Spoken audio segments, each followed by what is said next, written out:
اعوذ باللہ من الشیطان الرجیم بسم اللہ الرحمن الرحیم الحمدللہ الذی ہدانا لہذا وما کننا لنہتدی لولا ان ہدانا اللہ، یعنی تمام تعریفیں اللہ رب العزت کے لیے ہیں جس نے ہمیں ہدایت کی راہ دکھائی، اور اگر اللہ ہمیں اس کی توفیق نہ دیتا تو ہم کچھ بھی کر نہ پاتے۔ اللہم صلی علی سیدنا ومولانا محمد عدد ما فی علم اللہ صلاۃ دائمۃ بدوام ملک اللہ۔ السلام علیکم ورحمۃ اللہ وبرکاتہ۔ ناظرین کرام، آپ دیکھ رہے ہیں پروگرام کائنات اور میں ہوں آپ کی میزبان سیدہ ندا نسیم۔ ہمارا یہ پروگرام خالق کائنات کی لامحدود قدرت و حکمت کو جاننے اور پہچاننے کی ایک ایمان افروز کاوش ہے، جسے پیش کرنے کی سعادت پاکستان ٹیلی ویژن حاصل کر رہا ہے۔ ناظرین کرام، ہوا کے دوشت پر آسمان میں سفر کرتے ہوئے بادل اللہ تبارک و تعالیٰ کی قدرت کی عظیم نشانی ہے۔ اکثر بادل اتنے پھیلے ہوئے اور عمودی طور پہ اتنے بلند ہوتے ہیں کہ ایسا لگتا ہے کہ وہ فضائے آسمانی میں پھیلے ہوئے پہاڑ، برف اور اولے جیسے پہاڑ انہی پہاڑ جیسے بلند بادلوں سے برستے ہیں۔ ساتھ ہی ساتھ ان میں زبردست گرج چمک بھی پیدا ہوتی ہے۔ بادلوں میں جب مثبت اور منفی چارج علیحدہ ہوتے ہیں تو بادل کے ٹکڑے آپس میں ٹکراتے ہیں، جس سے گرج چمک اور بجلی پیدا ہوتی ہے۔ سورہ نور میں ان حقائق کی طرف اشارہ کیا گیا ہے۔ آیت نمبر 43 میں یا 43 میں، تم دیکھتے نہیں کہ اللہ تبارک و تعالیٰ حرکت دیتا ہے بادلوں کو، پھر ان کو آپس میں ملا دیتا ہے، پھر ان کو تہ بتہ کر دیتا ہے، پھر دیکھتے ہو کہ ان کے بیچ میں سے مہ نکلتا ہے اور آسمان اس کے اندر کے پہاڑ یا پہاڑوں جیسے بادلوں سے اولے برساتا ہے، پھر جن پر چاہتا ہے ان کو ہٹا دیتا ہے اور اس کی بجلی کی کوند معلوم ہوتا ہے کہ نگاہوں کو اچک لے جائے گی۔ آج کے پروگرام کا موضوع بھی ناظرین کرام، جیسا کہ میں نے اپنے پچھلے پروگرام میں بھی آپ تمام کو بتایا تھا کہ ہم موسمیات پہ یہ دونوں پروگرام کر رہے ہیں، لیکن آج ہم پرٹیکولرلی جو ٹاپک ہے یا جو موضوع گفتگو ہے ہمارا، وہ گرج چمک اور دھنک ہے۔ انہی چیزوں کا آج ہم جائزہ لیں گے۔ جو ہمارے مہمانان گرامی ہیں وہ بھی ہمارے ساتھ وہی ہیں جو پچھلے پروگرام میں موجود تھے۔ معروف عالم دین، بہت ہی خوبصورت انداز بیاں، بہت ہی زبردست اور بہت ہی مدلل جوابات دیتے ہیں مفتی اسماعیل نورانی صاحب۔ السلام علیکم۔ وعلیکم اور آپ السلام۔ کے ساتھ حاضر و موجود ہیں۔ آپ 11 برس سے شعبہ درس و تدریس سے وابستہ ہیں اور موسمیات ان کا ڈپارٹمنٹ ہے، اور اس میں اگر میں پرٹیکولر بات کروں تو یہ کراچی یونیورسٹی میں ایز اے میٹرولوجسٹ اپنی خدمات انجام دے رہے ہیں۔ آپ کا نام ہے ڈاکٹر نعیم صادق صاحب۔ السلام علیکم۔ آپ دونوں شخصیات کو میں خوش آمدید کہتی ہوں۔ آسمانی بجلی سے بچاؤ کے لیے ارتھنگ سسٹم بھی کچھ کیے جاتے ہیں۔ ہاں جی، یہ کیا ہوتا ہے؟ یہ ارتھنگ سسٹم آپ کے جہاز میں بھی ہوتے ہیں اور آپ کی بلڈنگز میں بھی کیے جاتے ہیں۔ ہوتا یہ ہے کہ بجلی یہ دیکھتی ہے کہ اس کا قریب ترین پاتھ کون سا ہے۔ جیسے ہم پڑھتے ہیں نا کہ کرنٹ دیکھتا ہے کہ سب سے قریب ترین فلو سے کہاں سے مل رہا ہے، وہ وہیں سے پاس ہونے کی کوشش کرتا ہے۔ تو چونکہ اونچی بلڈنگز ہوتی ہیں اور جو اونچے علاقے ہیں، جیسے ابھی ہم بات کر رہے تھے بچاؤ کی، تو اس میں ہمیں یہ خصوصاً خیال رکھنا چاہیے کہ ہم اونچے علاقوں کی طرف نہ جائیں یا اونچے علاقے کے نزدیک نہ ہوں، کیونکہ اونچی جگہ پہ سب سے زیادہ چانس ہے اس کے ہٹ ہونے کا زمین پر بجلی کا۔ تو ارتھنگ سسٹم اسی لیے کی جاتا ہے، وہ بہت سمپل سا ہوتا ہے۔ ایک راڈ لگائی جاتی ہے اور وہ بالکل ٹاپ پہ لگا دی جاتی ہے تاکہ اگر لائٹ اسٹرائک کر جائے اس بلڈنگ پر تو وہ اس پر اسٹرائک کرے گی اور وہ ڈائریکٹ اس کا تار زمین میں ارتھ کیا ہوا ہوتا ہے، تو اس سے بلڈنگ اور بلڈنگ والے جو مکین ہے وہ محفوظ رہتے ہیں، وہ سیدھا زمین میں ارتھ ہو جاتی ہے۔ تو یہ سیفٹی ایک اچھی ہے اور یہ اس کا خیال رکھنا چاہیے۔ بہت خوب ڈاکٹر صاحب، بہت معلوماتی یہ سیشن ہمارا جا رہا ہے۔ مجھے یہ بتائیے کہ بعض خطوں میں بجلی زیادہ گرتی ہے، اس کے کیا اسباب ہیں؟ دیکھیں، یہ کافی سارے فیکٹرز پر ڈیپینڈنٹ ہے۔ سب سے جو مین چیز ہے، بیس ہے، وہ یہ ہے کہ جہاں بارش زیادہ ہوگی وہیں پر بجلی گرے گی۔ تو اس کے علاوہ یہ ڈیپینڈ کرتی ہے کہ اس جگہ کا جو الٹیچیوڈ کیا ہے، لیٹیچیوڈ کیا ہے، وہاں کی جو ٹوپوگرافی ہے، لینڈ گرافی ہے، جیوگرافی ہے، اوروگرافی ہے، یہ سب کس طریقے سے سیٹ ہوئی ہیں۔ تو اس میں جو رپورٹنگ ہے وہ یہ ہے کہ کانگو کا جو ریجن ہے وہاں پر لائٹس کی اسٹرائک پر ایئرس سب سے زیادہ ہیں. تو جو انہوں نے اسٹیٹسٹیکل ویلیوز پبلش کی ہیں اس میں انہوں نے تقریباً اس کو 158 اگر میں غلط نہیں کہہ رہا 158 160 اسٹرائکس اس میں کانگو کے ایک خاص ریجن میں ہیں. اس کے بعد دوسرا نمبر کولمبیا کا ہے جہاں پر ایئر اسٹرائکس جو ہیں وہ 110 ہیں. اور شاید آپ کے لیے حیرت کا باعث ہو پاکستان کا ناردرن ایریا تیسرے نمبر پر ہے جہاں پر تقریباً 87 سے 90 اسٹرائکس پر ایئر ہوتی ہیں. جی ہاں تیسرا نمبر ہمارا ہے. پھر ہمارے بعد جو ہے وہ فلوریڈا ہے جہاں پر یہ تقریباً 60 ہیں اور اس کے بعد ناردرن اٹلی ہے جہاں 30 ہیں اور پھر اس سے نیچے کچھ اور علاقے ہیں. تو ہمارے ناردرن ایریاز میں اسٹرائکنگ کا ریشو کافی زیادہ ہے. مفتی صاحب اسی ضمن میں ایک اور سوال, آسمانی بجلی سے بچاؤ کے طریقے بھی آج ہم نے سیکھے. جو خواتین اس وقت مجھے دیکھ رہی ہیں, برتن نہ دھوئیے, کچن میں نہ جائیے, میٹالک چیزوں سے دور رہیے, فون استعمال نہ کیجیے, لیکن موبائل فون استعمال کیے جا سکتے ہیں. یہ بات ہے کہ ہم نے بچپن سے یہ بات سنی ہے کہ ہماری امائیں, نانیاں, دادیاں کہ پہلوٹی کی لڑکی یا پہلوٹی کا لڑکا جو ماں باپ کی اپنی پہلی اولاد ہیں تو وہ اگر بجلی گر رہی ہے تو ان کو بارش میں نہ نکلنے دو اور ان کو اندر کر لو. تو یہ کیا وجہ ہے؟ کیا یہ توہم پرستی ہے؟ یقیناً یہ بات اس طریقے سے لوگوں کے ذریعے سے منتقل ہوتی چلی آئی ہے اور خصوصاً پرانے جو لوگ ہیں ان کے ذریعے سے, آبا و اجداد میں جن کو ہم شامل کرتے ہیں بزرگوں کے ذریعے سے. اگر صرف خالص شریعت کی بات کی جائے تو شریعت کے ذریعے سے ہم اس کو پروو نہیں کر سکتے کہ مطلب کوئی قرآن مجید کی کوئی آیت ہو اس پر کہ قرآن نے ایسا کہا ہو کہ جناب یہ بجلی گرے گی فلاں فلاں پر, ایسی کوئی بات نہیں. اچھا, کوئی احادیث مبارکہ کے ذریعے سے بھی اس کو پروو کرنا مشکل ہے کہ جس میں نبی صلی اللہ علیہ وسلم نے کوئی ایسی بات فرما دی ہو.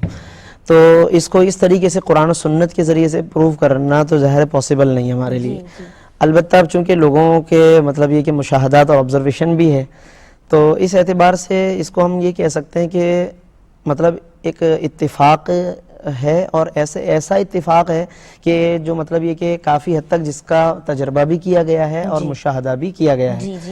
تو ایسی کوئی چیز جب آ جائے سامنے کہ جس کو شریعت پروف بھی نہ کر رہی ہو اور لوگوں کا اس کے ساتھ ایکسپیرینس ہو, کوئی اتفاقی امر ہو اور بار بار بھی ہوتا رہتا ہو تو اور بزرگوں سے مطلب یہ کہ وہ ثابت بھی ہو, تو اس صورت میں ہم یہی کہتے ہیں کہ جب ہمارے اپنے فائدے کی چیز ہے تو پھر ہمیں اس میں احتیاط کرنی چاہیے. تو احتیاط میں سمجھتا ہوں کہ ایک درمیانہ پہلو ہے اور یہ بات میں اس لیے خاص طور پر عرض کر رہا ہوں احتیاط والی اور قرآن و سنت کے حوالے سے بھی کہ پروف نہیں ہے, تاکہ اس طرح کی جو باتیں ہیں ان کو ہم کوئی ایسا اپنا لازمی عقیدہ بھی نہ بنا لیں. اس کو بھی سمجھنا ضروری ہے. ہمارے یہاں ہوتا یہ ہے کہ اس معاملے میں اعتدال کا دامن چھوٹ جاتا ہے. ہوتا یہ ہے کہ ایک طرف ہمیں معلوم ہے کہ قرآن و سنت سے پروف بھی نہیں ہے اور دوسری طرف چونکہ ہم نے مطلب واقعی اپنی والدہ سے سنا, نانی سے سنا, فلاں سے سنا, اس کو بھی کیسے جھڑ لائیں. تو اب اس کا ہم لازمی نتیجہ یہ نکالتے ہیں کہ جناب چونکہ انہوں نے کہا ہے تو ہم اس کو اپنا عقیدہ بنا لیں, تو ایسا نہیں کرنا چاہیے. میں سمجھتا ہوں کہ اس میں اعتدال کی راہ یہ ہے کہ چونکہ ان کے تجربات سے یا فلاں فلاں کے تجربات سے ثابت ہے یہ بات, تو ہم اس کا ایک مطلب احترام کرتے ہیں یا اس کے اندر ہم احتیاط کرتے ہیں اور ہم اس کا بالکل رد اور انکار بھی نہ کریں اور نہ اس کو زبردستی کوئی شریعت کا یا عقیدے کا جامہ پہنانے کی کوشش کریں. ٹھیک ہے کہ آپ کے ساتھ ایک اتفاق ہوا یا آپ کی آنکھوں نے دیکھا یا آپ کے بزرگوں نے دیکھا ہے تو آپ خود احتیاط کریں. مفتی صاحب نے مذہب ہمارا اس حوالے سے کیا کہتا ہے؟ کوئی آیت ہے یا کوئی حدیث ہمیں ملتی ہے؟ ایسا نہیں ہے, لیکن چونکہ مشاہدات ہیں ہمارے بڑوں کے, ہماری اماؤں کے, نانیوں کے, تو ہمیں احتیاط کرنا چاہیے. ٹھیک ہے, ہمیں ان معاملات میں تھوڑی سی اور ہمیں اعتدال کا دامن حاصل نہیں کرنا, یہ بہت پیاری بات ہے. جی, سائنس اس حوالے سے کیا کہتی ہے؟ کیا کوئی سائنسی حقیقت ہے سیاہ چیزوں پہ یا پہلوٹی کے بچوں پہ بجلی؟ دیکھیں, سائنسی لحاظ سے لائٹ کی اسٹرائکنگ جو ہے وہ ان چیزوں پر انحصار نہیں کرتی کہ وہ سیاہ چیز پر گرے گی یا پہلوٹی کے لوگوں پر گرے گی. تو سائنسی لحاظ سے تو اس کی کوئی حقیقت نہیں ہے.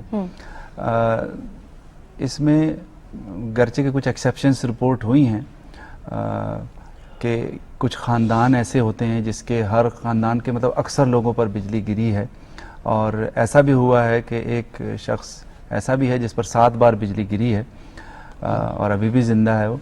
تو ایسی ایکسیپشنز آتی ہیں, لیکن اس کو سائنسی لحاظ سے کیونکہ ہمارے پاس کوئی ایسا ڈیٹا اویلیبل نہیں ہے, یا تو اس چیز کا پہلے ڈیٹا اکٹھا کیا جائے زیادہ زیادہ ہم یہ کہہ سکتے ہیں کہ یہ اسٹیٹسٹیکل کوئنسیڈنس ہے، یعنی اردو میں ہم کہیں گے عام الفاظ میں کہ یہ ایک اتفاق ہو سکتا ہے، سائنسی لحاظ سے ایسا نہیں ہے، یہ چارج پر منحصر ہوتا ہے۔ اب ہم آ جاتے ہیں مفتی صاحب آپ کی جانب۔ حضرت موسیٰ علیہ السلام کے اگر ہم واقعات کا تذکرہ کرتے ہیں تو ان میں کوہ طور پہ بجلی گرنے کا ذکر کیا گیا ہے کہ کوہ طور پہ کس طرح بجلی گری، کیا وہ بجلی آسمانی بجلی تھی؟ دیکھیں وہ ایک خاص واقعہ ہے کہ حضرت سیدنا موسیٰ علیہ السلام نے اللہ تعالیٰ کی بارگاہ میں عرض کیا تھا کہ ربی ارینی انظر الیک، اے میرے رب تو مجھے اپنا دیدار عطا فرما، میں تیری طرف دیکھنا چاہتا ہوں، میں دیدار کرنا چاہتا ہوں۔ تو اللہ تبارک و تعالیٰ نے فرمایا کہ لن ترانی، آپ مجھے نہیں دیکھ سکیں گے، ولیکن انظر الی الجبل، لیکن آپ پہاڑ کی طرف دیکھیے، ہم اس پہ تجلی کریں گے اپنی، فَإِنِ اسْتَقَرَّ مَكَانَهُ، اگر وہ اپنی جگہ ٹھہرا رہا، فَسَوْفَ تَرَانِي، تو پھر آپ مجھے دیکھ لیں گے، ٹھیک ہے۔ اس کے بعد فرمایا کہ اب وہ تجلی کا وقت آ گیا، فَلَمَّا تَجَلَّى رَبُّهُ لِلْجَبَلِ، پس جب اللہ تبارک و تعالیٰ نے اس پہاڑ پہ تجلی فرمائی، جعلہ دکن وخر موسیٰ صعقا، تو اس تجلی نے اس پہاڑ کو ریزہ ریزہ کر دیا بالکل، وخر موسیٰ صعقا، اور موسیٰ علیہ السلام بے ہوش ہو کر گر گئے۔ یہ قرآن مجید ہے، سورۃ الاعراف میں اللہ تبارک و تعالیٰ نے یہ پوری بات ارشاد فرمائی ہے۔ تو میں یہ کہوں گا کہ ہمارا جو موضوع چل رہا ہے وہ گرج چمک یا بجلی کے حوالے سے، تو یہ جو کچھ موسیٰ علیہ السلام کے اس واقعے میں مذکور ہے نا، تو یہ اس کا اس سے کوئی تعلق نہیں ہے، کیونکہ اللہ تبارک و تعالیٰ نے یہاں پہ فلما تجلی ربہ فرمایا ہے، تو یہ اصل میں تجلی کہلاتی ہے۔ یہ تجلیات کا معاملہ الگ ہوتا ہے، انوار و تجلیات میں ہم اس کو لے جاتے ہیں، جیسے درود شریف ہم کثرت سے پڑھتے ہیں تو ایک خاص انوار و تجلیات اترتی ہیں، تو کبھی تو وہ کسی کو اللہ تعالیٰ چاہے تو دکھا دے اور کبھی کسی کو چاہے تو نہ دکھائے۔ وہ جب کہتے ہیں کہ جی محفل ہو رہی ہے، اللہ تعالیٰ کا ذکر ہے، تو اللہ کی رحمت برس رہی ہے، اب وہ رحمت ہمیں نظر نہیں آتی کسی خاص فارم میں، تجلی ہو رہی ہے، تجلی نظر نہیں آتی ہے۔ اب کوئی شخص حضور نبی کریم صلی اللہ علیہ وسلم کے دربار پر انوار میں حاضر ہے اور وہاں سے کہتے ہیں جی تجلیات ہمیں ملتی ہیں، تو وہ تجلی اصل میں انسان کے اوپر ایک خاص کیفیت کے فارم میں پھر اس کا ظہور ہوتا ہے، اس کو دل میں سکون آ رہا ہے، آنکھوں سے آنسو رواں ہو رہے ہیں اس کے، اور ایک رونے کا دل کرتا ہے۔ تو یہ تجلی کے پھر اثرات تو اللہ تعالیٰ دکھا دیتا ہے، تجلی عام طور پہ نہیں دکھاتا وہ، لیکن کسی کسی کو پھر اللہ تعالیٰ تجلی دکھا دیتا ہے۔ جیسے حضرت اسید بن حضیر ایک صحابی تھے رضی اللہ تعالیٰ عنہ، وہ رات کو وہ تلاوت کر رہے تھے قرآن مجید کی، تو انہوں نے دیکھا کہ اچانک ان کا جو گھوڑا تھا وہ ساتھ میں بندھا ہوا تھا، وہ بدکنے لگا، ان کو پھر خطرہ ہوا کہ بچہ ان کا قریب میں سو رہا تھا تو بچے کو نقصان نہ ہو، تو انہوں نے تلاوت روک دی۔ پھر وہ حضور نبی کریم صلی اللہ علیہ وسلم کی بارگاہ میں صبح حاضر ہوئے اور انہوں نے یہ واقعہ کہا، تو حضور علیہ السلام نے پھر ان سے فرمایا کہ اصل میں وہ جو آپ تلاوت کر رہے تھے تو اس پر اللہ تعالیٰ کی طرف سے وہ ایک خاص فرشتوں کی ایک جماعت ہے، سکینہ اس کو کہتے ہیں، وہ نازل ہو رہے تھے، تو اگر تم پڑھتے رہتے تو صبح لوگ بھی ان کو دیکھ لیتے۔ سبحان ایک خاص کیفیت تھی وہ کہ اللہ تبارک و تعالیٰ ان کو لوگوں کے سامنے ظاہر فرما دیتا، مگر ایسا نہیں ہوا کہ ایمان بالغیب اللہ تعالیٰ کو مطلوب ہے لوگوں کا، بن دیکھے ایمان لائیں۔ تو اسی طریقے سے حضرت موسیٰ علیہ السلام پر جو یہ معاملہ تھا تو وہ تجلیات سے اس کا تعلق ہے، تو انوار و تجلیات کا ایک پورا وہ شعبہ ہے دین میں، ہمارے کانسیپٹ ہے پورا، اور یہ جو بحث ہو رہی ہے گرج چمک کے حوالے سے، آسمانی بجلی کے حوالے سے، وہ پورا پھر ایک الگ تصور ہے۔ بہت خوب ڈاکٹر صاحب، ہم نے بادل، گرج چمک، بجلی، اس سے تو متعلق گفتگو کی، اسی تسلسل میں فطرت کا ایک دل فریب منظر ہے رینبو، بہت خوبصورت مطلب رنگوں کا تناسب ہے، مجھے یہ بتائیے گا کہ یہ کیسے بنتی ہے اور اس میں جو شامل رنگوں کی ترتیب ہے اس کا کوئی سائنٹیفک ریزن ہے؟ جی، رینبو کا میکانزم بھی بڑا سمپل سا میکانزم ہے۔ ہماری جو سن لائٹ ہے یہ دیکھنے میں تو ایک ہی کلر کی نظر آتی ہے، لیکن یہ 7 ڈیفرنٹ کلرز پر مشتمل ہے، یہ 7 کلرز یونائٹ ہو کر ہمیں ایک کلر نظر آ رہے ہوتے ہیں۔ تو جس طریقے سے پرزم میں سے جب یہ لائٹ گزرتی ہے تو 7 کلرز میں ریفلیکٹ ہو جاتی ہے۔ اب جو رینبو ہے وہ ایک خاص میکانزم ہے، اس کی کچھ بنیادی شرائط ہیں۔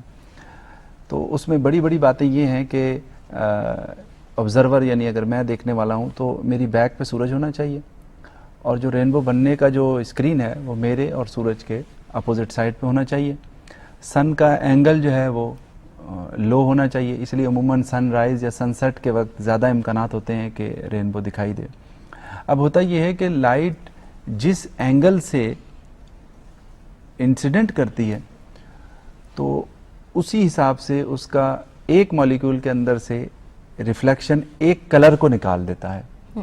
یہ ریفلیکشن تھوڑا سا ڈیفرنٹ ہوتا ہے، یہ ٹوٹل انٹرنل ریفلیکشن کہلاتا ہے۔ فزکس کی اصطلاح میں اگر کرٹیکل اینگل سے زیادہ ہو جائے انسیڈنس اینگل تو ٹوٹل انٹرنل ریفلیکشن شروع ہو جاتا ہے. اس میں پھر جو مالیکیول ہے اس کے اندر گھسنے کے بعد مزید ریفریکشن نہیں ہوتا بلکہ صرف ریفلیکشن ہوتا ہے. تو اب چونکہ ایک پوری میٹرک سیریز ہے پارٹیکلز کی یا قطرات کی یا مالیکیولز کی, تو ایک جو مالیکیول ہے وہ ایک کلر کو ٹوٹل انٹرنل ریفلیکشن کے ذریعے ریفلیکٹ کرتا ہے, تو وہ پھر اگر آپ اس کو میٹرک سپوز کر لیں تو مختلف بینڈز کی شکل میں وہ ریفلیکشن ہوگا ٹوٹل انٹرنل ریفلیکشن, تو ہمیں وہ ڈفرینٹ کلرز دکھائی دیتے ہیں. رنگوں کی خاص ترتیب ڈیپینڈ کرتی ہے کہ آپ کی رینبو جو ہے وہ پرائمری رینبو ہے یا سیکنڈری رینبو ہے. پرائمری رینبو میں ٹوٹل انٹرنل ریفلیکشن جو ہے وہ ایک بار ہوتا ہے, اور اس کی ترتیب جو ہے وہ یہ ہوتی ہے کہ ریڈ کلر اوپر ہوتا ہے اور سب سے نیچے وائلٹ کلر آتا ہے. جو سیکنڈری رینبو ہوتی ہے اس میں یہ ترتیب الٹی ہوتی ہے, اور اس میں جو ٹوٹل انٹرنل ریفلیکشن ہے وہ ڈبل ہو رہا ہوتا ہے, ایک مالیکول کے اندر 2 بار ہو رہا ہوتا ہے. لیکن سیکنڈری جو رینبو ہے وہ نسبتاً ذرا فینٹ ہوتی ہے اور عام طور پہ پرائمری کے ساتھ ہی ہمیں دکھائی دیتی ہے. تو اس طریقے سے یہ منظر ہمیں دکھائی دیتا ہے.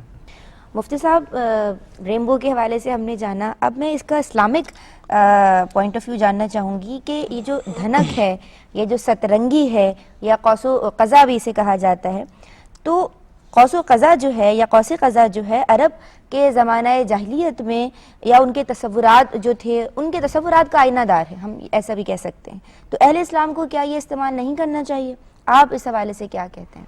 دیکھیں, انگریزی زبان میں اس کو رینبو کہتے ہیں اور دھنک کا لفظ ابھی یوز کیا اردو میں سترنگی ہے. اس پہ تو ظاہر ہے یہاں تک تو کوئی کلام نہیں ہے, کوئی حرج نہیں ہے.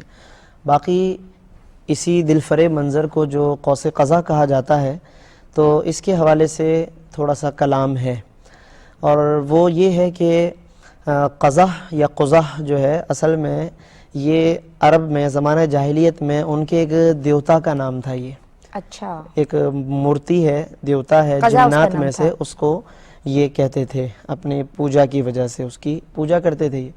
تو اب وہ چونکہ رینبو جو ظاہر ہوتا ہے نا آسمان پہ ایک کمان کی شکل میں ہوتا ہے, تو قوس کمان کو کہتے ہیں. تو وہ یہ کہتے تھے کہ یہ ہمارے دیوتا نے یہ کمان بنائی ہے. اچھا, ہم تو کہتے ہیں جی اللہ کی قدرت ہے یہ, ٹھیک ہے نا, اللہ نے, وہ کہتے ہیں ہمارے جو قزح نامی جو بھی مورتی دیوتا ہے یہ قوس یعنی یہ کمان اس نے بنائی ہے, ٹھیک ہے.